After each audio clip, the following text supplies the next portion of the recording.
శ్రీమాత్రే నమః. Welcome to the Bhavani astrology and vastu. ఈరోజు మనం నాగదోషం అంటే ఏమిటి, నాగదోషాన్ని జన్మజాతకం ఎలా పరిశీలించాలి అనేటువంటి విషయాన్ని ఈ వీడియోలో మనం తెలుసుకుందాం. ముఖ్యంగా నాగదోషాన్ని పరిశీలిస్తున్నప్పుడు పంచమ భావం అట్లాగే రాహుకేతు ఈ గ్రహాలను పరిశీలించాల్సి ఉంటుంది. పంచమ భావంలో రాహుకేతులు స్థితి పొందడం, పంచమాధిపతితో రాహుకేతువులు కలిసి ఉండడం, పంచమాధిపతి 6, 8, 12 స్థానాల్లో స్థితి పొందడం, పంచమాధిపతి నీచ స్థితిలో ఉండడం, పంచమ స్థానంలో నీచ గ్రహాలు స్థితి పొందడం, పంచమాధిపతి నవాంశ వర్గ చక్రంలో నీచ నవాంశలో ఉన్నప్పుడు నాగదోషం అనేది ఏర్పడుతూ ఉంటుంది. ఈ నాగదోషం ఏర్పడినటువంటి జాతకులు ఎవరైతే ఉంటారో వారికి సంతాన సంబంధమైనటువంటి విషయాలు ఇబ్బందులు ఏర్పడుతూ ఉంటాయి.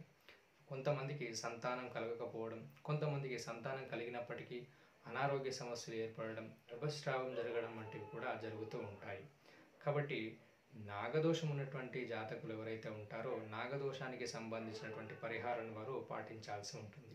నాగదోష తీవ్రతను తగ్గించుకోవడానికి ప్రతి సోమవారం శివాలయ దర్శనం చేయడం, అట్లాగే రుద్రాభిషేకం చేయించుకోవడం, సోమవారం రోజున రాహుకాలంలో వెంట నాగుల యొక్క ప్రతిమకు క్షీరాభిషేకం చేయడం, అట్లాగే పాలు అరటిపళ్ళు దానం ఇవ్వడం, అట్లాగే రాహు యొక్క జపం చేసుకోవడం, మినుములను దానం ఇవ్వడం వలన నాగదోషం యొక్క ప్రభావం అనేది తగ్గుతూ ఉంటుంది. అట్లాగే మంగళవారం రోజున సుబ్రహ్మణ్య స్వామి ఆరాధన చేయడం, సుబ్రహ్మణ్య స్వామి యొక్క ఆరాధర్శనం చేయడం వంటివి చేసినట్లయితే నాగదోషం యొక్క ప్రభావం అనేది తగ్గుతూ ఉంటుంది. నాగదోషం ఉన్నటువంటి జాతకులు ఎవరైతే ఉంటారో వారు పరిహారాలు కనుక చేసుకున్నట్లయితే సంతానపరమైనటువంటి ఇబ్బందులు అనేటివి తగ్గుతూ ఉంటాయి.